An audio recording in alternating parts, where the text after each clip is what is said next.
Okay, so I thought you were Thursday.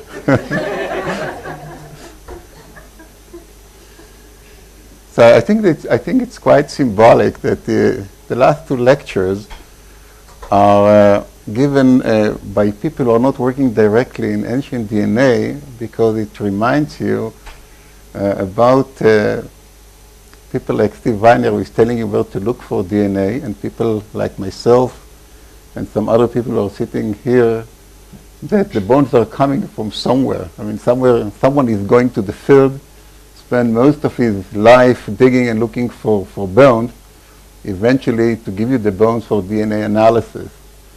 So it's just a kind of a reminiscence to you all.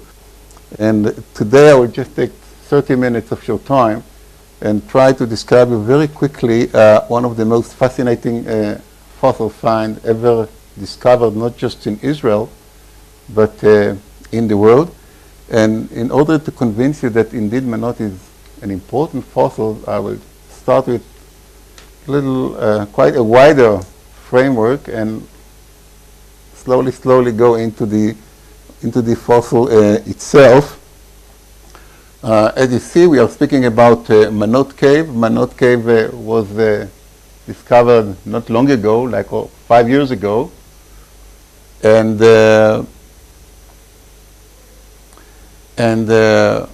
where is Manot standing, basically? As you can see, there were, in anthropology, in human evolution in general, there were two major revolutions. One goes back only 150 years ago, and the last one, and the next one, which I call the genomic revolution, just occurred, I would say, 25 years ago. But what is more important is that for many years, there was a tremendous impact of Darwinian theory in anthropology and the study of human evolution. Basically, most anthropologists were concentrating in one major single effort, and it is basically to look for what we call the origin of humankind somewhere 6, 7, 8 million years ago. So the effort was carried out basically based on morphology. We use lots of morphological traits, some of them significant, some of them are less significant, like brain capacity, acquiring of bipedality, and so on. And eventually, after 150 years, we reached a point where we basically can reconstruct the different morphological, not genetic, but morphological stages of human evolution. The genetic revolution is more exciting in the sense that this was the first time when someone else was dictating the rule of the game. I mean, it was the first time that geneticists start telling anthropologists what to look for. This was a change, a big change, as you can see. The early studies, the early work started at the early 1980s, as you can see yourself, with the work of Rebecca Kahn, Wilson, and many others later on. And the most important premises was that modern human origin is roughly 200,000 years ago from Africa. You are all aware of it. The second stage of the genetic revolution came later on with the general notion that modern human population is quite recent, roughly 70,000 years ago. And the third one is more important, and it concerns directly the Manot specimen.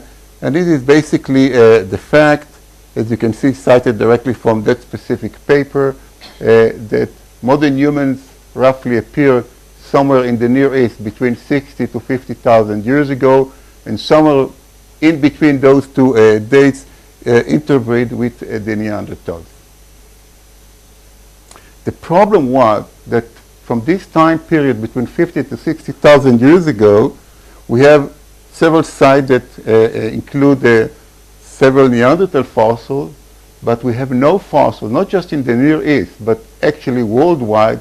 We have no fossil whatsoever from this time period of modern humans. We don't know how they look like.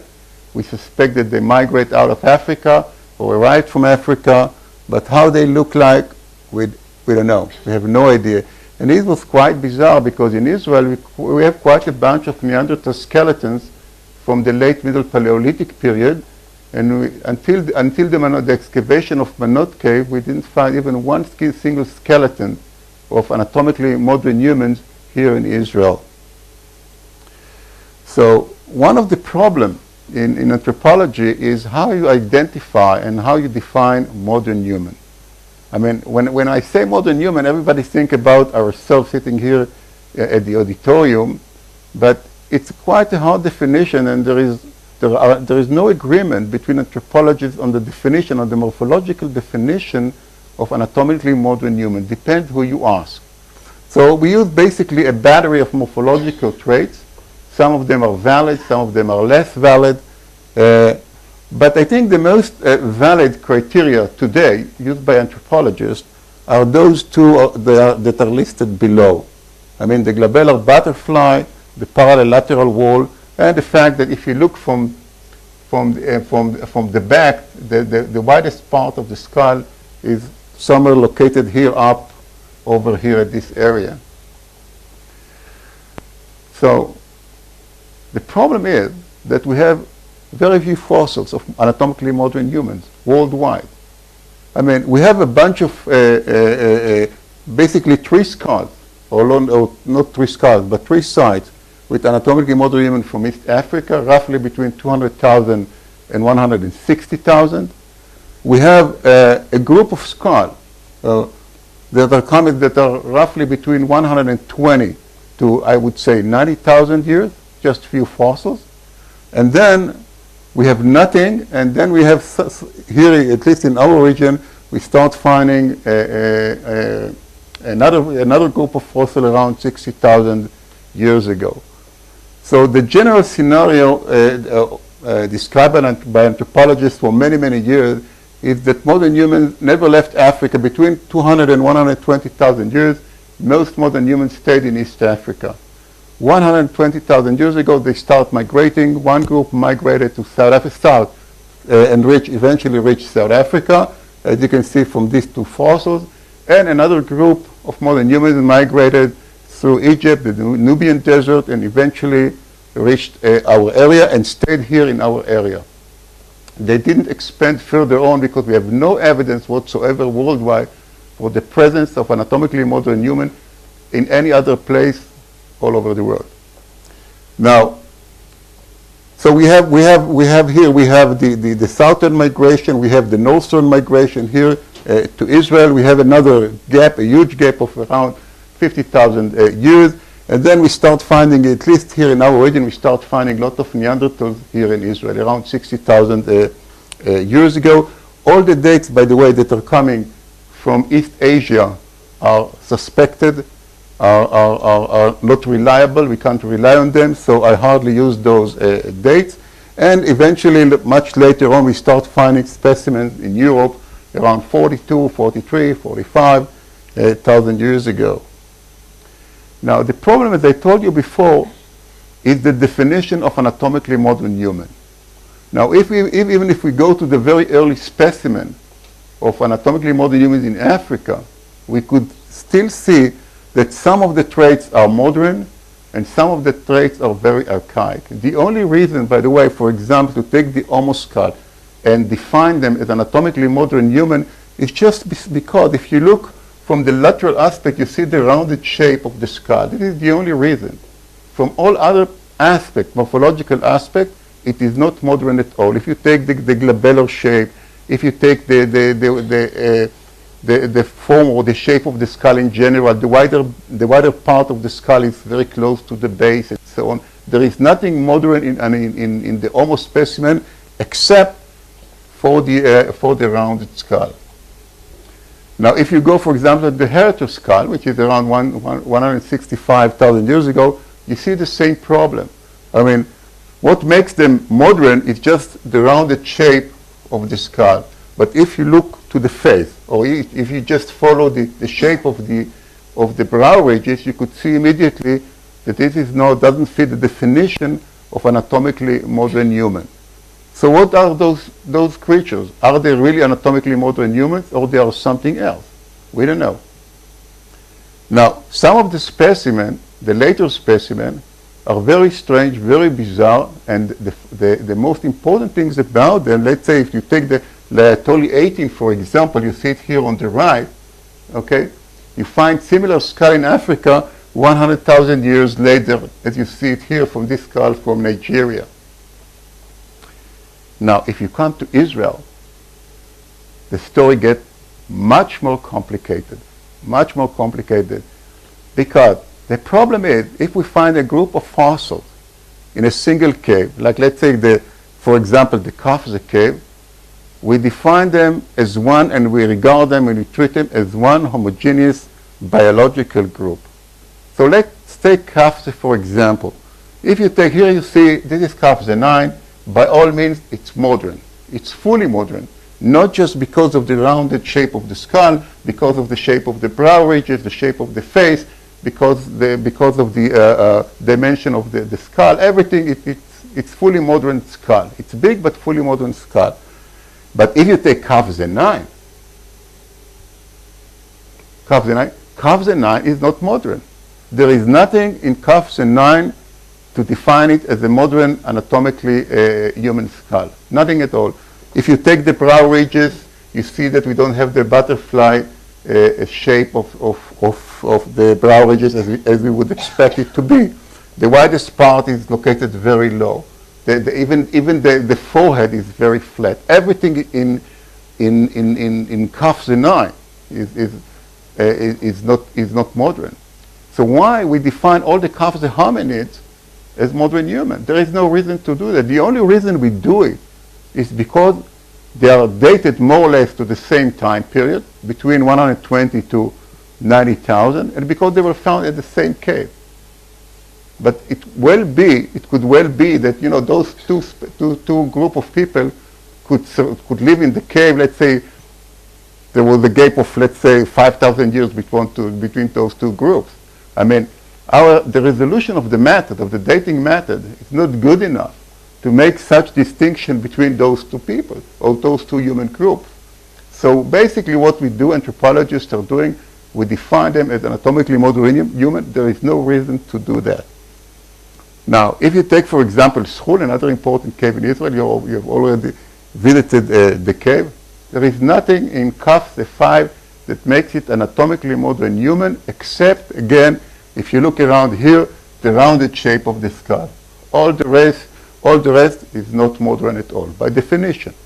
So why should we define Hershkovitz A 5 or the Schul Hershkovitz A as anatomically modern human?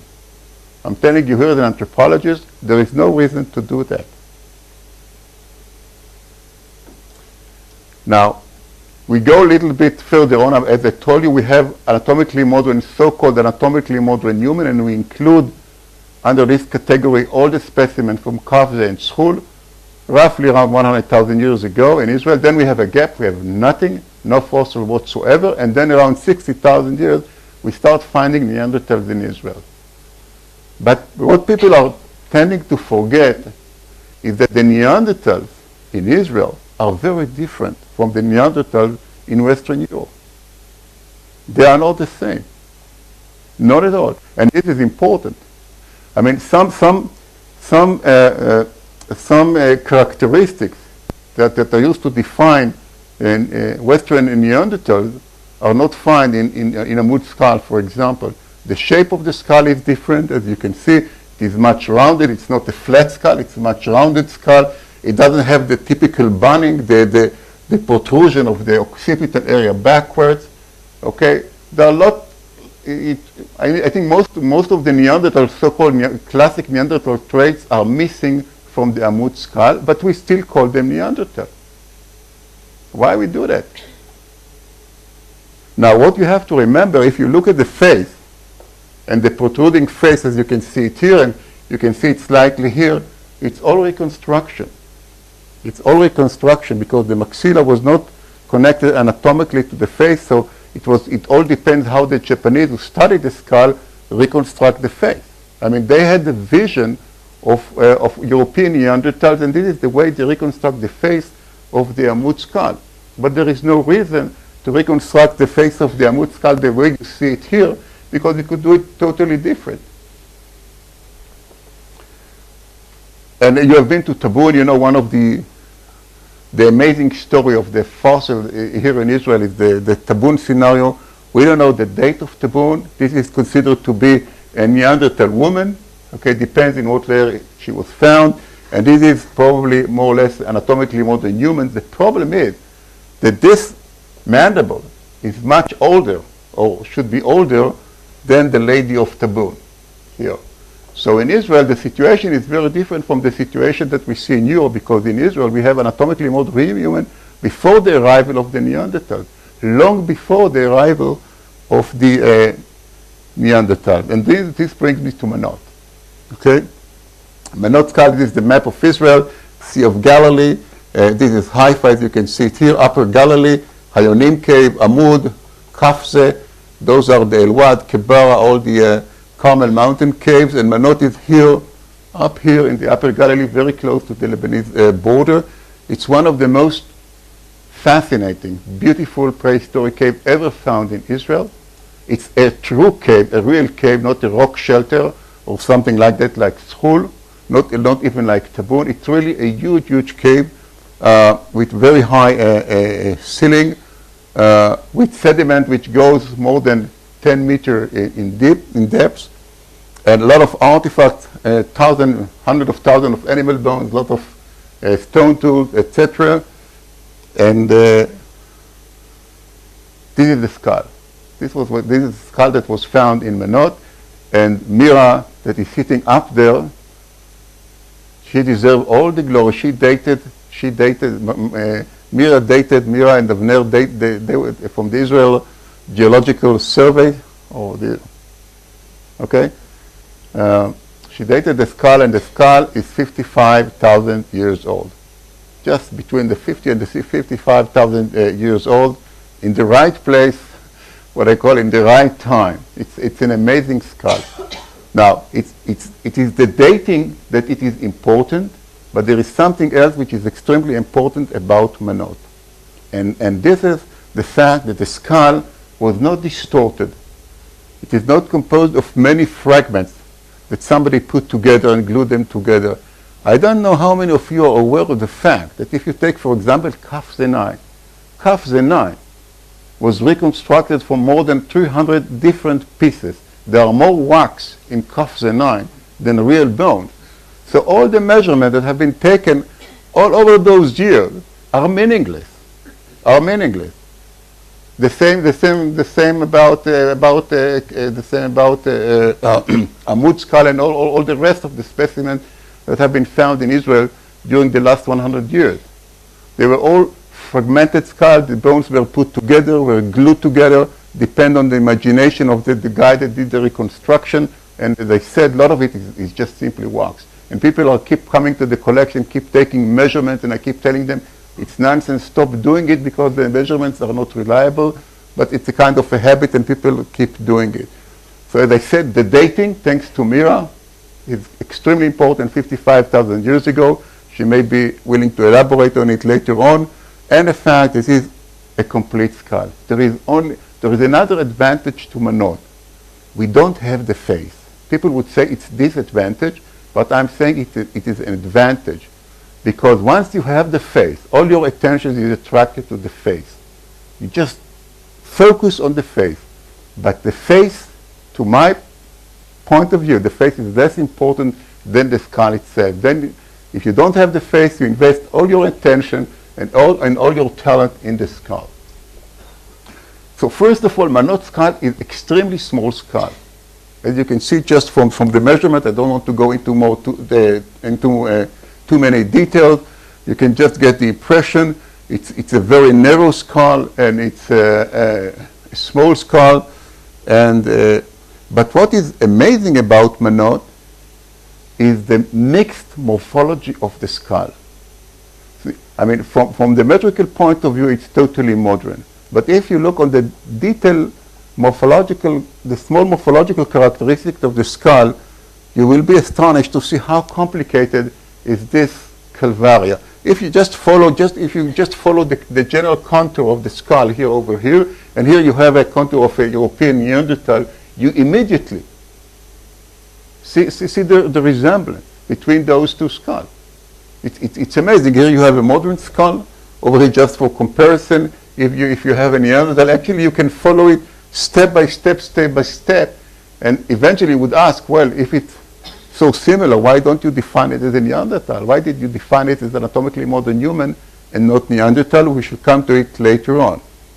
What we have also here that we can see, we have the bunning, the protrusion of the occipital region backwards. We see it in many early Upper Paleolithic skull and in some of the Neanderthal, Western Neanderthal skull, but not in Amud.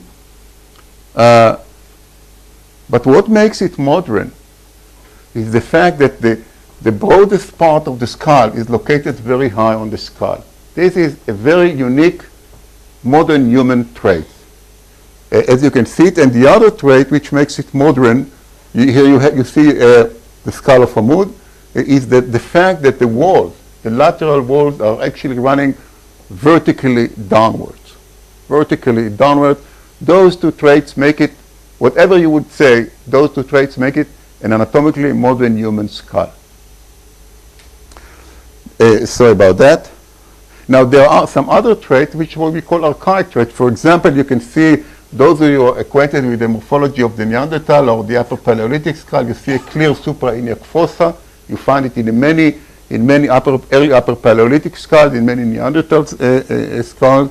Those ridges that run over here, there is a huge depression for some of the muscles of the neck. Those are Neanderthal traits. But as I said, it's a mixture, what we tend to call mosaic skull. Mosaic skull is a general term which means basically nothing. When we don't know, we don't understand what we see, we call it mosaic skull. It's a combination of all kinds of traits that we can think of. Okay, so we have here the skull, and as you can see, this is a modern skull. It's a cup shaped, it's more flat, so it's quite an archaic shape. And if you follow the general contour, this is a modern skull. As you can see it here, the modern skull have a general rhomboid shape, as you can see it here. But if you compare it, for example, with Amud, you see what we call the D-shaped posterior part of the skull. It's a Neanderthal characteristic. It's not modern. So, and then we can go over all those small details anatomically. I will skip them. You will have to believe me. The other interesting thing that we did is we did the endocast, and we started the morphology, try to study the morphology of the brain.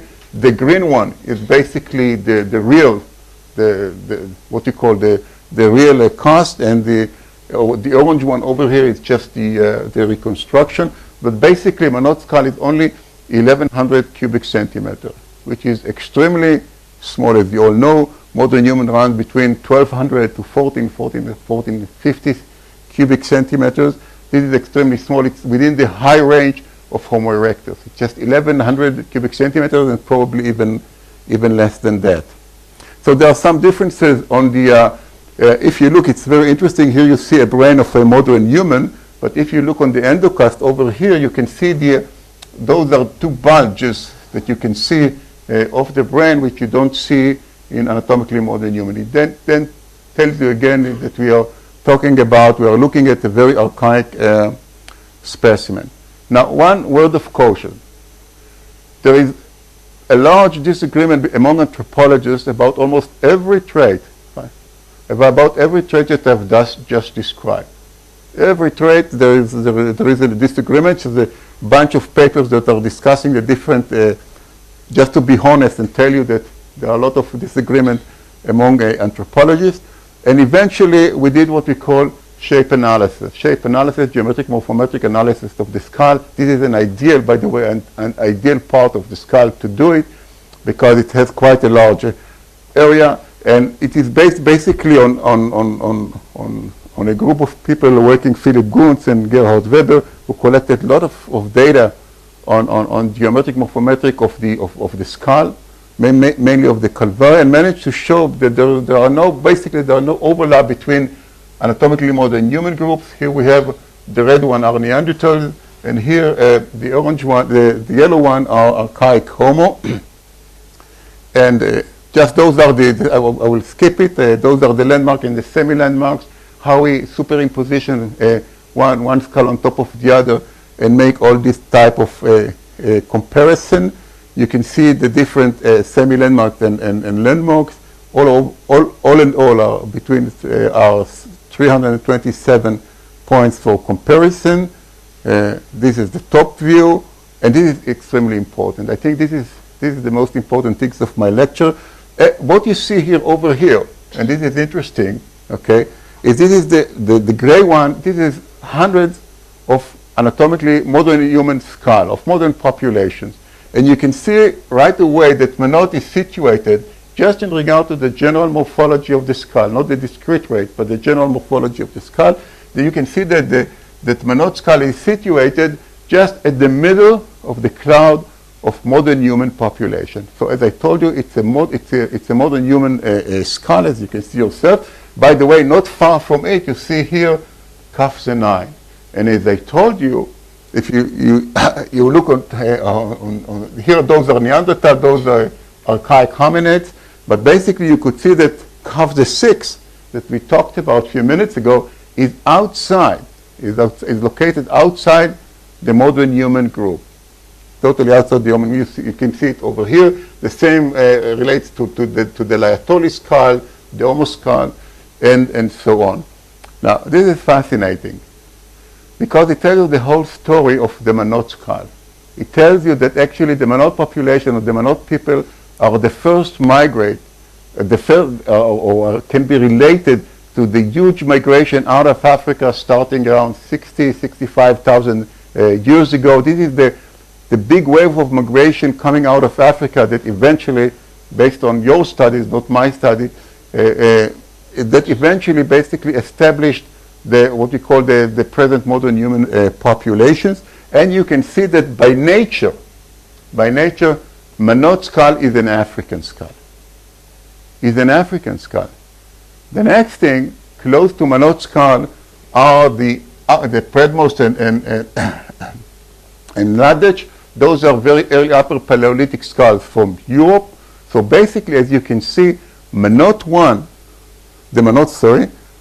skull is actually the connecting link, the skull that connects the very early African populations coming out of Africa, roughly, as I said, 65,000 years ago, establishing themselves here in the Near East for several thousand years ago, and then later on start migrating outside the region, eventually reaching and establishing the Upper Paleolithic populations in Europe. I will jump it because we have to ask ourselves if this Manot originated from Africa, who is the best candidate to be what we call the mother population. I think we have quite a good candidate for it.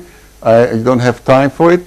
I want to go to another issue. I mean, some of you I was listening very carefully to all the lectures, and we have enough evidence to predict that there was some kind of inbreeding. And as I said, we were looking for the missing specimen to show that they were indeed anatomically modern humans, and Neanderthals were overlapping somewhere in the Middle East. And Manot is the first skull to show us that indeed Neanderthal, the local Neanderthal, and anatomically modern humans overlap in time and space, and this is important. It's not Europe, it's not a continent, it's just a very small land. In time and space, anatomically modern humans and Neanderthal overlap for more than 10,000 years in Israel. For more than 10,000 years in Israel. You can see it here. This is Manot. Whether it was some kind of a love story between the two, we don't know, because by morphology, as you all know, you're all geneticists, we cannot identify hybrids. There is no way that you can reliably we can use morphological traits to identify a hybrid. So we leave that problem to you guys to solve it and tell us whether Manot itself is already a hybrid or whether Manot itself is just the first migrating coming from Africa and living next to Neanderthal. This is beyond our capability as people who are dealing with morphology. whether Manot descend from the Kaf-9 group, not. It's a long story, why not? I don't want to keep you, I have to finish. I don't want to keep you too long here, but there are a lot of evidence to suggest that there are no continuation between the what we call the early anatomically modern humans in Kaf and Schul and the later Manot populations. And when and so on, we leave it. What I'm saying about Manot, because as I said when I start my lecture, I said that for 150,000 years we were looking for the missing link. Now we think that we found it. We found it. More or less roughly, we know that somewhere this kind of specimen lived around 7 million years ago, and then we switch our attention and start looking what I called for the connecting link, a specimen that will connect the African population with the rest of the world. And I think the Manot is the candidate, for today at least, is the best candidate to connect the African continent to the rest of the world. And this is why the Manot is so important. Thank you for being so patient. We will take questions. Do you have any questions? They want to go to eat. They are already tired.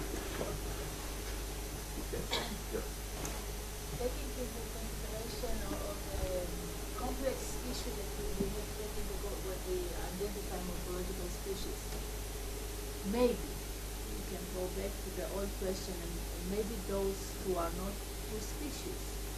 So then all the questions that we are dealing with will be answered much easier if we do not talk about two separate species. Is this possibility now again can be asked?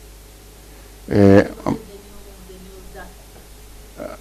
I'm not sure that I fully understood you. What I think, for example, that's my own opinion. Is for example, that the Kafze, for example, hominid should be divided into two different groups. They are not connected. There are modern humans there, and there is something else like Kafze 9. I don't know how to define it. The same holds for Schul. Schul skulls are very bizarre. Those who ever hold a skull from Schul, it's really a very bizarre. The skulls from Schul are very bizarre. They don't look modern. We call them anatomically modern humans. They don't look modern. So I think basically during the last 100,000 years there were a lot of what we call different types or different morphotypes of group all over the world, and what we see is just some kind of a variation or different morphotypes in different places. Whether they were separated on the species level or not, we cannot say by morphology alone. We need the people here to say. Is from DNA? Well. This is a good question. We haven't. Sure enough, we want to do DNA for. We have more specimens from Manot. I mean, not just the skull. We have some bones from the foot, from the left foot, and we have several teeth. And so there is a great potential. The other reason the other reason that there are good chances to extract DNA from Manot because it was a sealed cave. I mean, it was never interrupted, and the entrance to the cave collapsed more than 30,000 years ago. The climate inside the cave was stable for thousands and thousands of years. I mean, when we entered the cave, we were the first to enter the cave after the last man that lived in Manot left the cave. It was quite an exciting feeling because it's very different from any other sites all over the world. It's just the reason was, as I said, that there was a huge earthquake around 30,000 years ago. The entrance collapsed, and that's why we had to get down from the chimney down with ropes into the cave. We are not doing it for we have to solve several political problems. And there are a lot of politics, as you know, in science. Once we will solve the problem, we will do the DNA. We are excited about it because I think if we will manage to extract, or the people who will do it, I'm not a DNA person, as you know, but if we will manage to extract DNA from Manot, I think many of the riddles concerning recent human evolution will be solved, because this is the right specimen in the right time and in the right place. Johannes, I was curious to hear a bit more about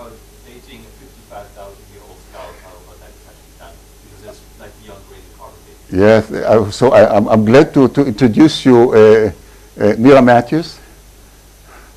Dr. Mira Matthews is the geologist. She did the TL dating, and I think she can elaborate it on it more than I do.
Plus minus, what's the variance? 2.4. I mean, eventually the date was 54.7, and the plus minus would reduce it to 2.4. So it's roughly between 53 to 57, which is wonderful.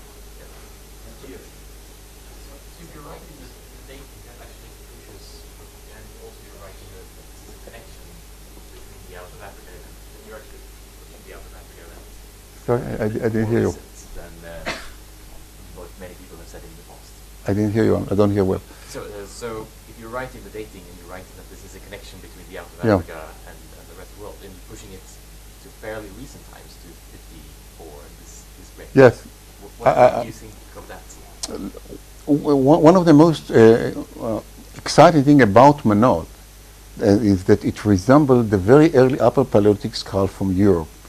Now, I don't know if you remember, for long ago, one of the dominating theory in anthropology was we call the assimilation theory, which basically said that Neanderthal and early Upper Paleolithic modern humans interbred in Europe roughly around between 40 to, let's say, 35,000 years ago, and they used actually a battery of discrete traits like for example, the suprailiac fossa. I said, okay, suprailiac fossa appear in Neanderthal, appear in European, Western European Neanderthals, and in Upper Paleolithic. So it was used as a sign of interbreeding between the two. The problem is, and the nice thing about Manot is that Manot is already carrying with it, these so-called Neanderthal traits. So there is no reason now to assume any interbreeding, at least not based on morphology, between Neanderthals and anatomically modern humans in Europe.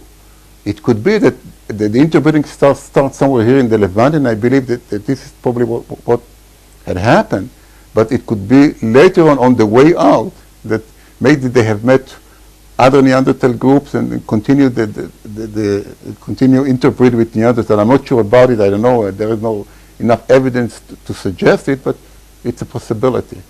But what I see is that the fact that I can draw now a line, let's say from the Aduma skull, which is between 70 to 90,000 years old from East Africa, through Manot, through the early Upper Paleolithic skull.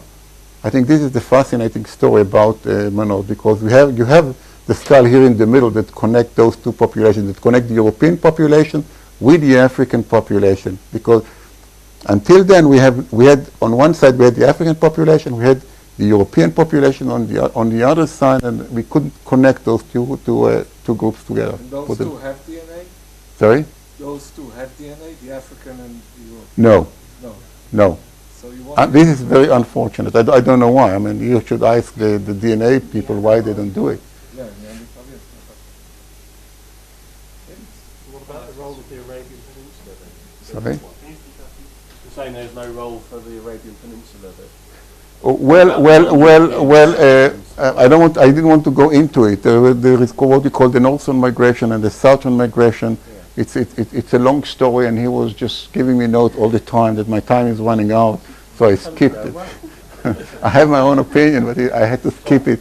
But you're right.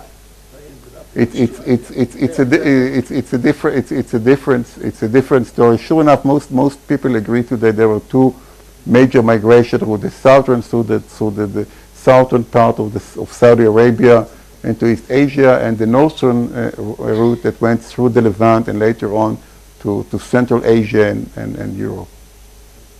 But the problem is that we have fossil evidence just for the northern route. We don't have any fossil, and for the southern route, even the archaeological support for the southern route is not that strong as for the northern route. So. All right, I think this is time for closing the session. Thank you. And I can call to the last Before speaker. everyone Yes. leave, I just want to